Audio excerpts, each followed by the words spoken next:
There are 62 counties in New York State, and your county executive are probably one of the most important counties in New York State. I'm sure our viewers in Onondaga County, Syracuse, and Erie County, Buffalo will disagree. But in Albany County, you have the state's #1 citizen, Governor Cuomo, living on Eagle Street.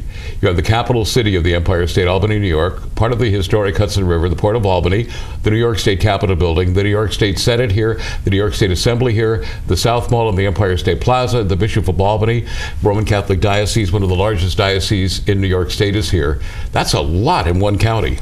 It is. It's turned me into an instant lobbyist because, I can reach out to him. We bump into each other on the streets, and we see him out to dinner, and so it gives me a unique opportunity to capture him every once in a while. But it does make Albany County different than the other counties in New York State, and actually more important, doesn't it? It does to a degree, but we get overlooked a little bit too, Joe, because we're right here, so they take us for granted sometimes, and they do a lot of outreach throughout the 62 counties. Now, how do you find the economy of Albany County and the economy in general in New York State? Things are still tough, right? It's still tough. We're still in a recession. We're coming out of it, and that's why I like the leadership of Governor Cuomo, because he killed a $12 billion deficit the first year in office. He's doing what he can this year, and I'm hoping, and I believe the governor is too, it's going to create jobs. It's going to have companies that want to do business in New York State, which is good for all the counties in New York State, but especially for Albany County. Now, near your office, we just mentioned, is the state capitol, and out of the state capitol comes a lot of unfunded mandates. How are you dealing with that? Yeah, that's a big challenge. I joke when I go around Albany County, and I said if we got rid of the unfunded mandates, I probably wouldn't have to raise taxes for at least 10 years. And that's it's tough because we have no say in them. They pass these laws, and they pass it down to us, and it makes it hard for us to administer the programs. Now, the property tax caps, how are you dealing with that? That's something that all of the municipalities in New York State are dealing with right now. I think the governor made it loud and clear. He wanted the 2% because the citizens of New York State wanted the 2%. But it's challenging, and I agree with it. I'm firmly in favor of it, but it makes it hard because you're delivering these services. Something has to give, and people still want the same services. They don't want to give anything up, but they want to pay less. So that's the challenge that we have. And with the 9 top unfunded mandates that we have to deal with, unfunded mandates, it amounts for our budget, I'll say for like 2013, it's going to be an increase of 9.33% in taxes for me to sustain them programs on top of everything else we're doing. So it's hard to get to a 2% cap.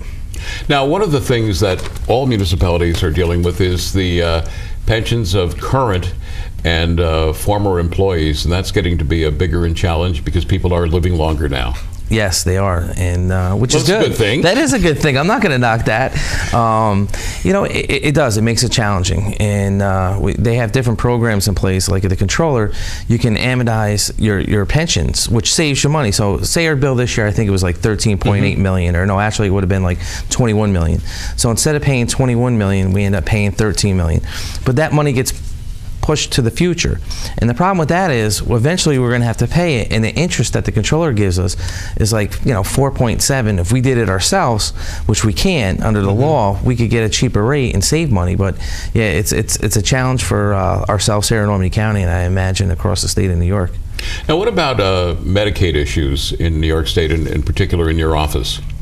Medicaid's definitely it's a big issue. It's the biggest part of our budget.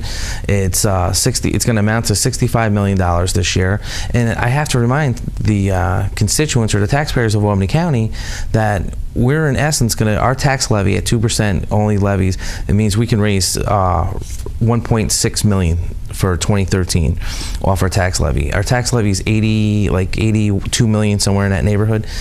Medicaid 65, so we think about 65 to 81 million. That program eventually is going to supersede our tax levy. What do we do? So that's it's hard to explain to people when we have programs like this why we have to raise taxes, and it puts us in the situation that we're in. And it's very difficult to raise taxes, and also it's very difficult when people are used to something from being provided by government to take it away from them.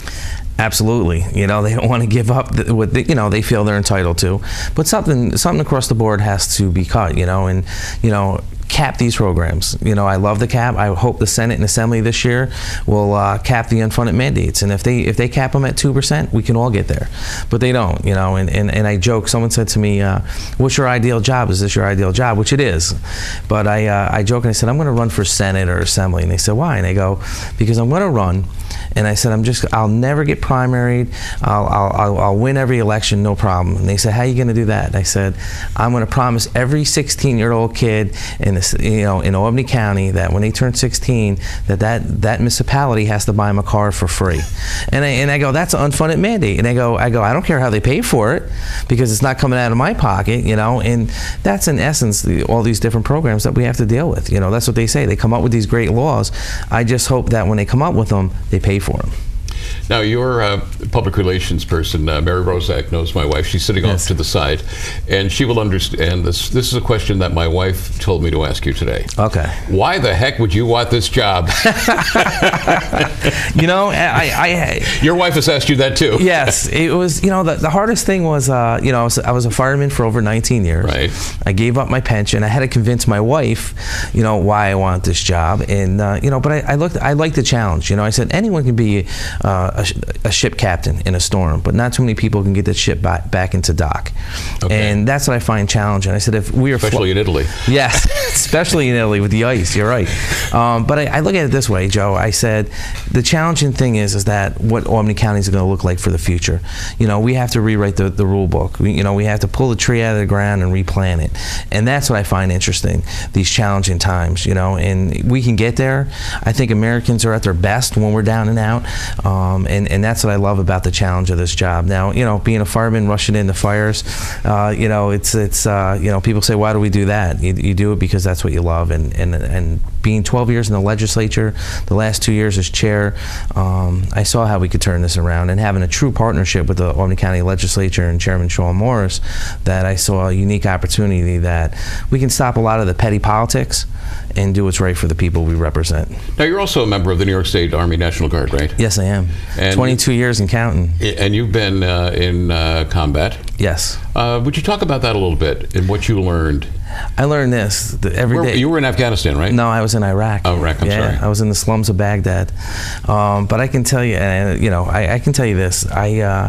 It gives you a different outlook on life. And, you know, when I'm home every day and I wake up and I take a step, you know, I thank God that I'm here.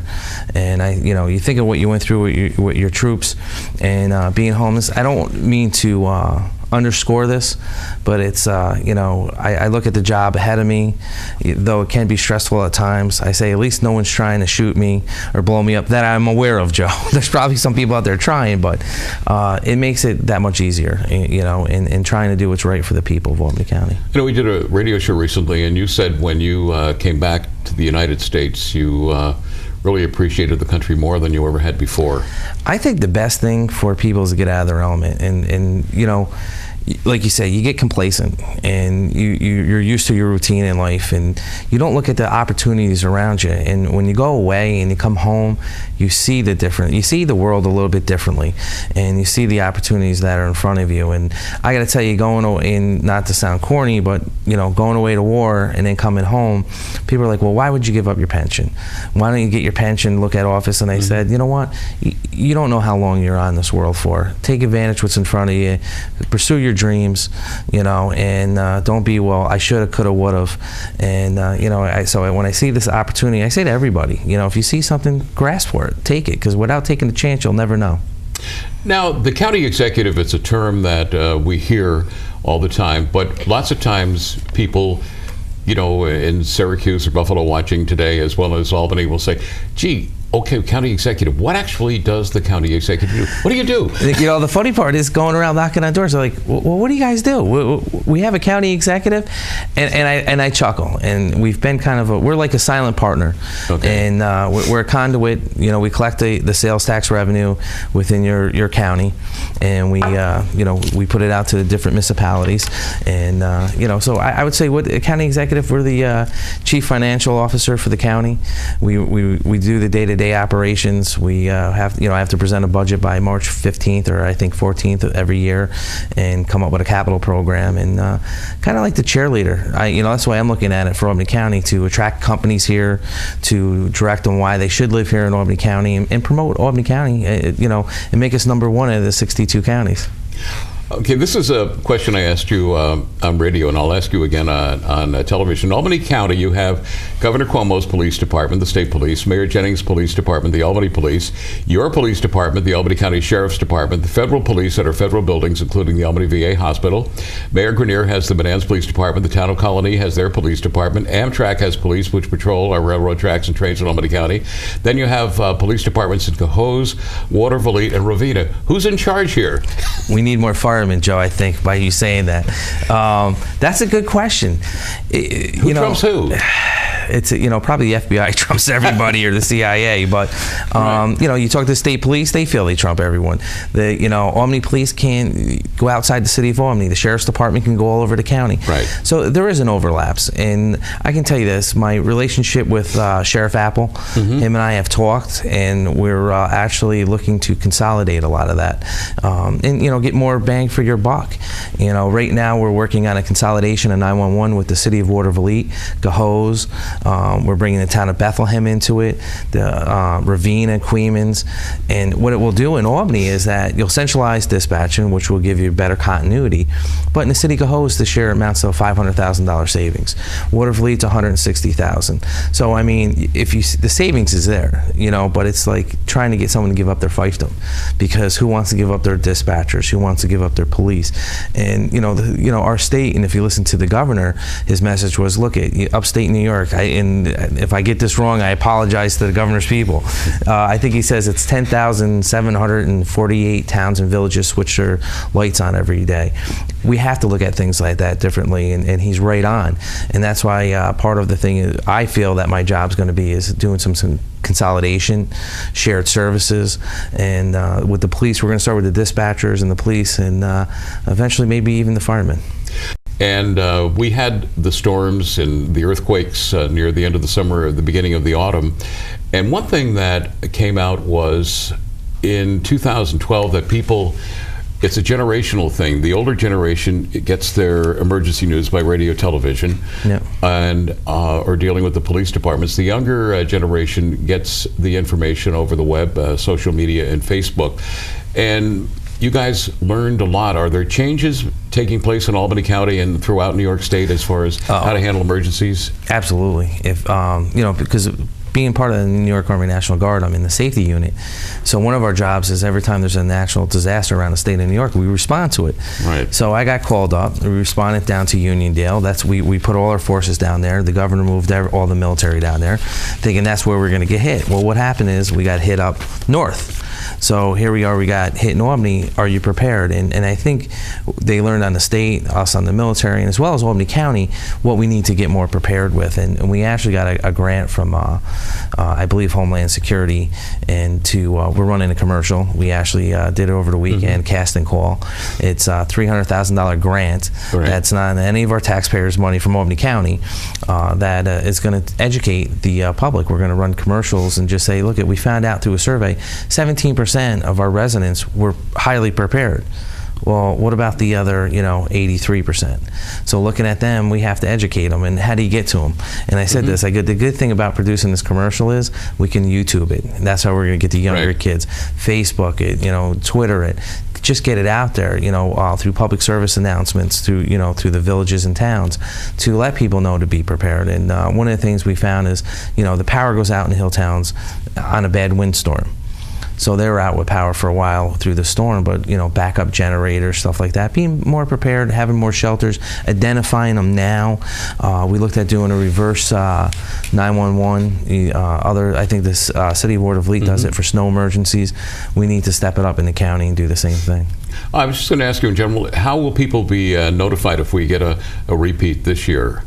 We're looking at all avenues, like you said, all through social media and reverse 911.